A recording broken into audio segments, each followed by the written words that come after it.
Samsung company is extremely dangerous. आज हर घर में आपको सैमसंग का एक प्रोडक्ट ज़रूर मिल जाएगा। पर स्टार्टिंग में सैमसंग एक वेजिटेबल कंपनी थी। सैमसंग की इतनी ज़्यादा तेज़ी से ग्रोथ क्यों हुई? क्या है वो डार्क ट्रुथ जो आपसे छुपाए जाते हैं? 1938 में सैमसंग कंपनी की शुरुआत होती है, जो कि नूडल्स, फिश और सब्जियां बेचती थी। पर कुछ ही सालों में ऐसा क्या ही हो जाता है कि सैमसंग इतनी बड़ी वैल्यूएबल कंपनी बन जाती है। आज Samsung roads, hospital, clothes, robots, mobile, helicopter, military tank और भी बहुत कुछ बनाती है। ली ब्यूंग चुल ने 28 ईयर में सैमसंग कंपनी की शुरुआत की थी। एक दिन जब ली सोया हुआ था तो उसे रियलाइज़ हुआ कि वो अपनी ज़िंदगी बर्बाद कर रहा है। तभी ली ने अपने लिए एक गोल सेट किया, एक बिजनेस करने की सोची। ली ने एक शुगर रिफाइनरी स्टार्ट की और एक वूलन मिल भी बनाई। फिर ली ने इंश्योरेंस बिजनेस भी स्टार्ट किया। साउथ कोरिया में सैमसंग सबसे बड़ा इंश्योरेंस प्रोवाइडर बन गया। साथ ही ली अपने देश का सबसे बड़ा रिचेस्ट मैन भी बन गया। इन 1968 सैमसंग एग्जीक्यूटिव ने एक मीटिंग की और इलेक्ट्रॉनिक्स मार्केट में अपने कदम रखने का फैसला किया। एक साल बाद सैमसंग की ब्लैक एंड वाइट 12 इंच की टीवी बनकर तैयार हुई। इसी के साथ Samsung first black and white TV बनाने वाली कंपनी बनी। सैमसंग की ग्रोथ बहुत तेज़ी से होने लगी। तभी सैमसंग ने और भी प्रोडक्ट बनाने शुरू किए। 1979 में माइक्रोवेव, 1980 में एयर कंडीशनर, 1981 में कलर्स टीवी, 1983 में पर्सनल कंप्यूटर। जैसे जैसे सैमसंग ने इलेक्ट्रॉनिक डिवाइसेस बनाने शुरू किए, वैसे ही उनको रियलाइज़ हुआ कि उनको और भी ज़्यादा कंपोनेंट की ज़रूरत पड़ने लगी और ये स्मॉल कंपोनेंट अदर कंट्रीज से बाय करते थे। तो सैमसंग को लगा कि हम दूसरी कंट्री पर ज़्यादा ही निर्भर हो रहे हैं, इसलिए उन्होंने एक सेमीकंडक्टर कंपनी को भी खरीद लिया। सैमसंग ने सेमीकंडक्टर को अपने डिवाइसेस में यूज़ करने के साथ साथ ग्लोबली बेचना भी शुरू कर दिया। सैमसंग का एक कस्टमर आईफोन भी था। आईफोन में सैमसंग के मेमोरी चिप्स यूज़ किए जाते हैं। Samsung ship building, roads, tunnels, bridge और बिल्डिंग्स सब कुछ बनाते हैं। वर्ल्ड की सबसे बड़ी बिल्डिंग बुर्ज खलीफा, जो कि दुबई में है, अमेजिंगली वो भी सैमसंग ने ही बनाई है।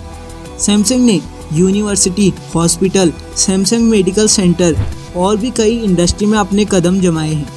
एक यंग आदमी ने स्टार्ट की कंपनी एक इंडस्ट्री से दूसरी इंडस्ट्री में जाते रही और सक्सेस हासिल करती रही। पर कैसे? ये तो थी वो कहानी जो आपको हर जगह दिखाई जाती है, पर जो दिखता है वो होता नहीं। ऐसा ही सैमसंग के साथ भी हुआ। रियल स्टोरी बहुत डार्क और कंट्रोवर्शियल है। जब कोरियन वॉर हुआ तो साउथ कोरिया बहुत बैड स्टेट में था। साउथ कोरिया प्रोडक्ट प्रोड्यूस और एक्सपोर्ट नहीं कर पा रहा था। साउथ कोरिया अपनी इकोनॉमी को एक्सपेंड करना चाहता था। उस समय सैमसंग ने कई और बिजनेसेस को लोन दिए और साथ ही गवर्नमेंट की हेल्प भी की। सैमसंग के फाउंडर ली और साउथ कोरिया के प्रेसिडेंट अच्छे दोस्त थे, जिससे हुआ ये कि जैसे जैसे सैमसंग इलेक्ट्रॉनिक बिजनेस में आया तो साउथ कोरिया के प्रेसिडेंट ने अदर इलेक्ट्रॉनिक कंपनीज को अपने देश में बैन कर दिया। साथ ही इलेक्ट्रॉनिक आइटम पर 50% टैक्स रिड्यूस कर दिया। ली की इस दोस्ती के कारण सैमसंग को हर बार गवर्नमेंट से मदद मिलती रही। सैमसंग ने कंट्री की इकोनॉमी को एक्सपेंड करने में मदद की और गवर्नमेंट ने सैमसंग को ग्रो करने में। गवर्नमेंट ने छोटी छोटी कंपनीज जो कि सैमसंग की कॉम्पिटिटर थी, उन्हें आगे बढ़ने से रोक दिया। मार्केट में कोई भी नई कंपनीज एंटर करती तो गवर्नमेंट और सैमसंग द्वारा उसे कुचल दिया जाता। कंट्री में करप्शन बढ़ने लगा, पर इससे गवर्नमेंट का ही लॉस हुआ।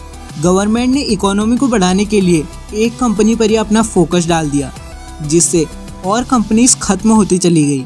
पूरे देश में बहुत बड़ा असर पड़ा। 2014 के हिसाब से सैमसंग साउथ कोरिया की टोटल इकोनॉमी में 17% का योगदान करता है। आप अंदाज़ा लगा ही सकते हैं कि सैमसंग कितना पावरफुल है। साउथ कोरिया में और भी बड़ी कंपनीज हैं, जैसे LG, Hyundai, मगर सबसे बड़ा सैमसंग ही है। 1987 में सैमसंग के फाउंडर ली ब्यूंग चुल की मौत हो गई। उसके बाद इस बिजनेस को उनके बेटे ली कुन ही ने संभाला।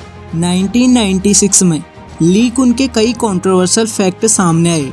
ली पर आरोप लगा कि उन्होंने पहले प्रेसिडेंट को रिश्वत दी। 2008 में फिर एक खबर निकल कर आई, ली ने राजनेताओं को रिश्वत दी, जिस कारण उन्हें कंपनी से इस्तीफा देना पड़ा। पर सिर्फ 2 साल बाद राष्ट्रपति के बदल जाने पर उन्हें माफ कर दिया गया और दोबारा उन्हें सैमसंग का चेयरमैन बना दिया गया। ली कुन ने 2 बार गवर्नमेंट को रिश्वत दी, दोनों बार ली को जेल नहीं हुई। सभी सबूत होने के बाद भी ली कुन को माफ कर दिया गया। इससे आप अंदाजा लगा ही सकते हैं कि सैमसंग गवर्नमेंट से कितना ज़्यादा कनेक्ट था। इमेजिन करो कि आप सो रहे हो और जैसे ही आपकी नींद खुलती है, आपके चारों ओर कमरे में धुआं ही धुआं होता है। आप देखते हो कि आपका सैमसंग नोट 7 स्मार्टफोन में आग लगी हुई है। इसी तरह की कई घटनाएं दुनिया में देखी गई हैं और उस समय इन घटनाओं के चलते एयरलाइंस ने एरोप्लेन में फ़ोन ले जाना बैन कर दिया। सैमसंग को पहले से ही पता था कि सैमसंग नोट 7 सीरीज़ में कोई गड़बड़ी है, लेकिन उस समय उन्होंने कुछ भी रिएक्ट नहीं किया। सैमसंग ने करोड़ों की मार्केटिंग कर इन सभी फ़ोनों को सेल कर दिया। 2011 में आईफोन ने क्लेम किया कि सैमसंग हमारी कॉपी कर रहा है। इतना कुछ होने के बावजूद भी सैमसंग की ग्रोथ पर इसका बहुत बड़ा असर नहीं पड़ा, क्योंकि टाइम के साथ साथ सैमसंग ने क्वालिटी प्रोडक्ट लॉन्च किए, जिससे कि इतनी कंट्रोवर्सी होने के बाद भी सैमसंग ग्रो करता रहा। अगर नेस्ले ने कैसे लाखों लोगों की जानें ली हैं, ये जानना है तो राइट वाली वीडियो पर क्लिक करो, जान जाओगे।